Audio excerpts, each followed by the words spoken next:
فوائد پورا سال اہل زمین کو اللہ عطا فرماتا ہے۔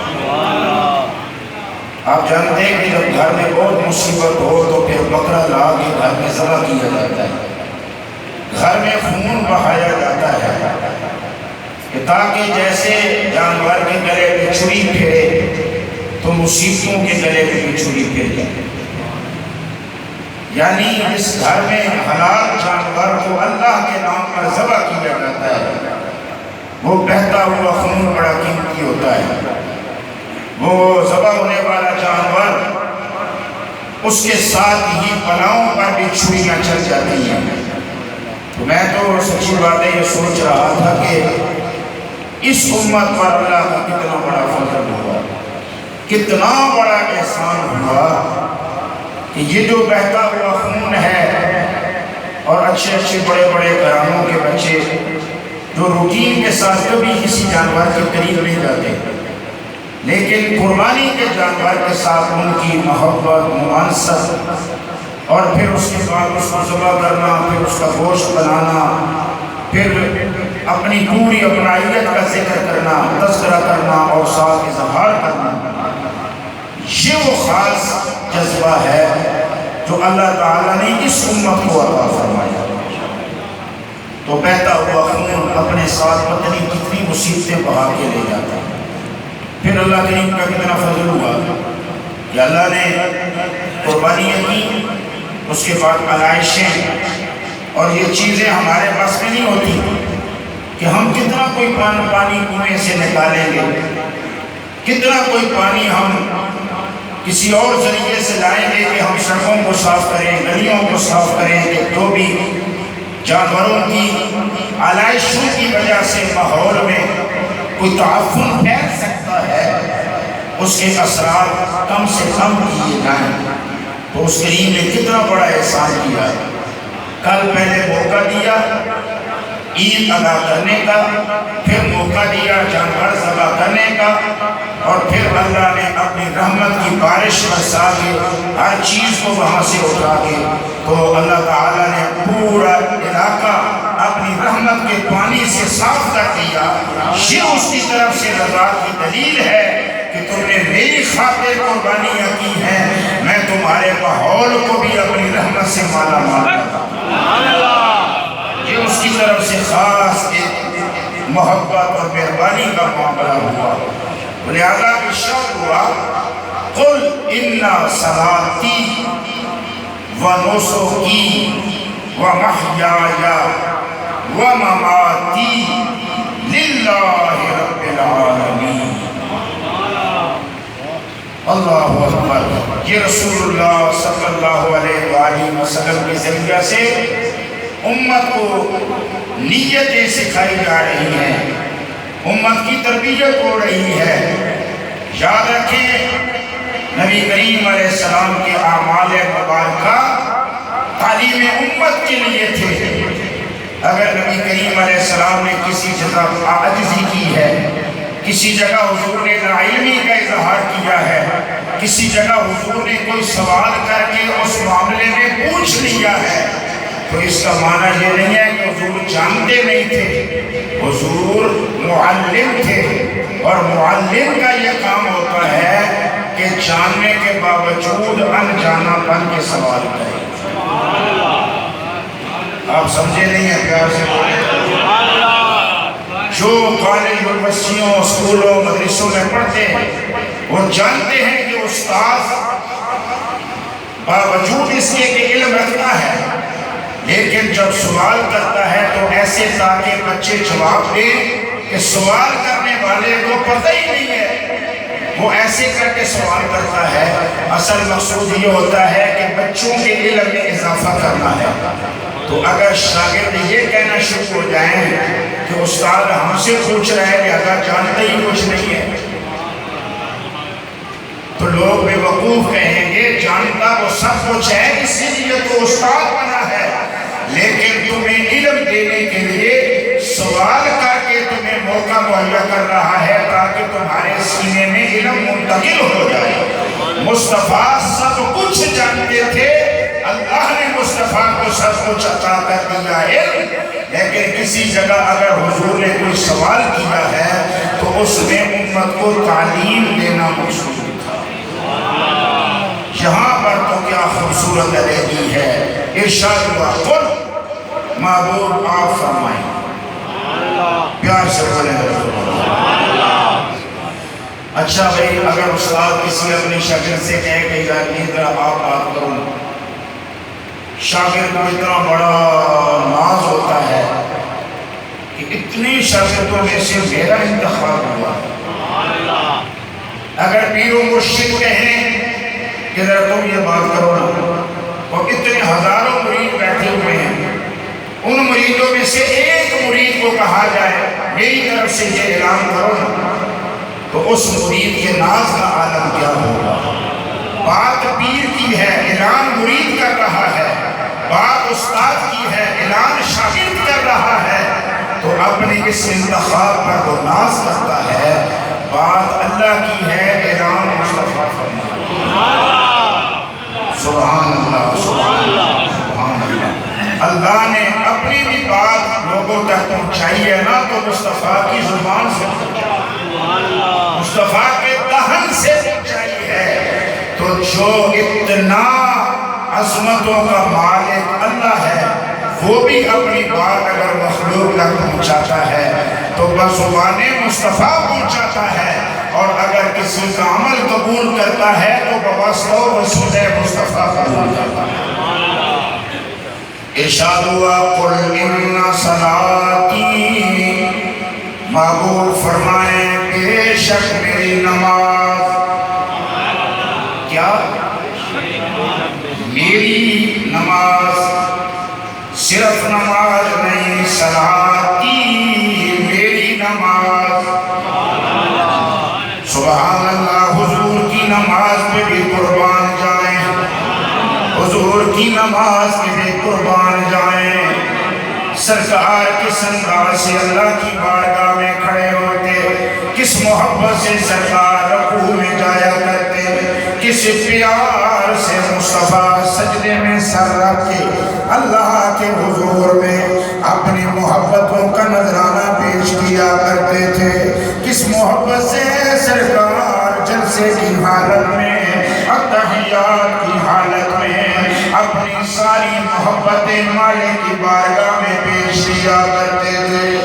وہ نماز، وہ ادا اللہ کو اتنی پسند آئی ہے، اللہ نے اس ادا کو اپنی بندگی کا رتبہ عطا فرما دیا۔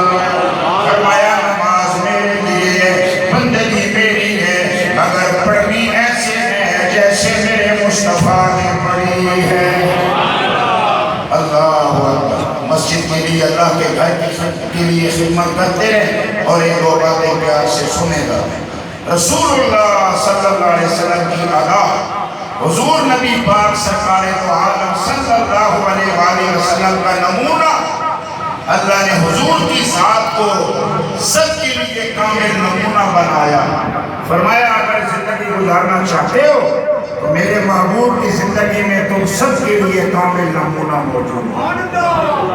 کامل نمونہ ہر اعتبار سے، جیسے جیسے کسی نے زندگی گزارنی ہے، والد کی حیثیت سے ہے تو والد کے لیے نمونہ موجود ہے، بیٹے کی حیثیت ہے تو بیٹے کے لیے نمونہ موجود ہے، استاد کی حیثیت ہے تو استاد کے لیے نمونہ موجود ہے، حکمران کی حیثیت سے ہے تو حکمران کے لیے مصطفیٰ کی زندگی میں کامل نمونہ موجود ہے، اگر ایک جج کی حیثیت سے ہے تو مصطفیٰ کی زندگی میں اس جج کے لیے بھی کامل نمونہ موجود ہے۔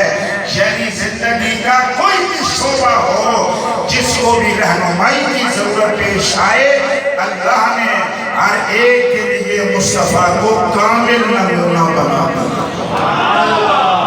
تمہارے لیے میرے محبوب کی زندگی میں کامل نمونہ، اور سبحان اللہ کیا انداز تھا میرے اور آپ کے آقا و مولا صلی اللہ علیہ وسلم کا جب حضور اللہ کی بارگاہ میں حاضر ہوتے۔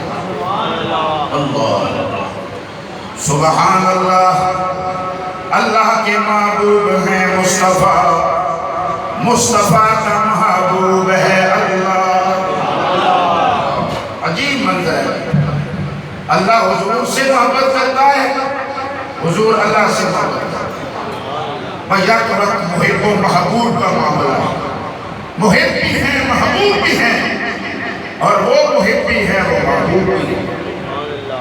سبحان اللہ، محبوب خدا ہونے کے باوجود جب اس بے نیاز کی بارگاہ میں سرکار آتے حاضر ہوتے نبی کریم علیہ السلام کو جب بھی کوئی معاملہ درپیش آتا، جب بھی کوئی پریشانی کے آثار نظر آتے، حضور نبی کریم علیہ السلام نماز کی حالت میں اللہ کی بارگاہ میں حاضر ہو جایا کرتے تھے۔ جب نماز کا وقت ہوتا، حضور حضرت بلال سے فرماتے تھے، بلال اذان سے ہمیں ذرا سکون پہنچاؤ، اذان دو تاکہ ہمیں راحت ملے، اذان دو تاکہ ہمیں سکون ملے۔ عید کے دنوں میں جمعہ شریف کی نعمت سے بہرہ مند ہونے والوں پتہ چلا اذان کی آواز سے سکون لینا یہ مصطفیٰ کی سنت ہے، اذان کے کلمات سے سکون ملتا ہے مصطفیٰ والوں۔ سرکار جناب بلال سے فرماتے تھے دو اذان تاکہ ہمیں سکون ملے، اذان پڑھو تاکہ ہمیں راحت ملے۔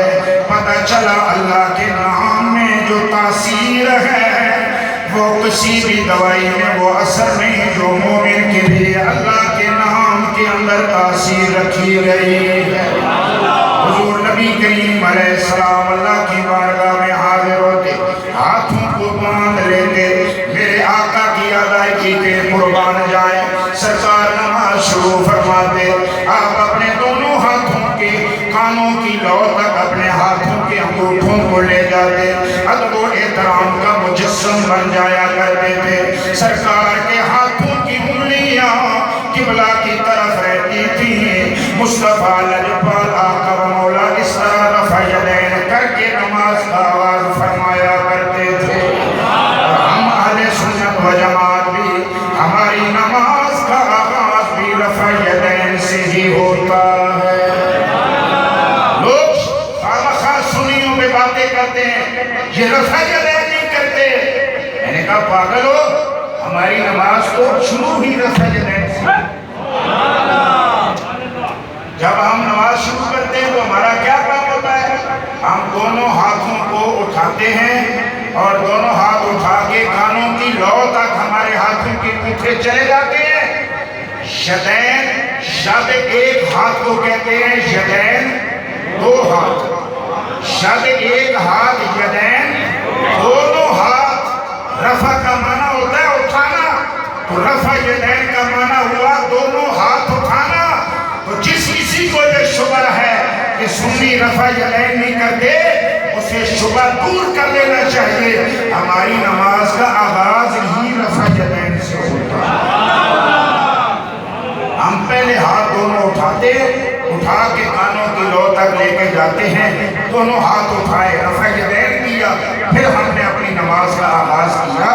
یہ ہمارے آقا کی سنت مبارک ہے۔ اچھا یہ مستقل سنت ہے، یہاں پر اس انداز سے یہ مستقل سنت ہے سرکار کی، تو سرکار نے جہاں جہاں آخری وقت تک کیا، امت وہاں وہاں آخری لمحے والی سنت کو ادا کر رہی ہے۔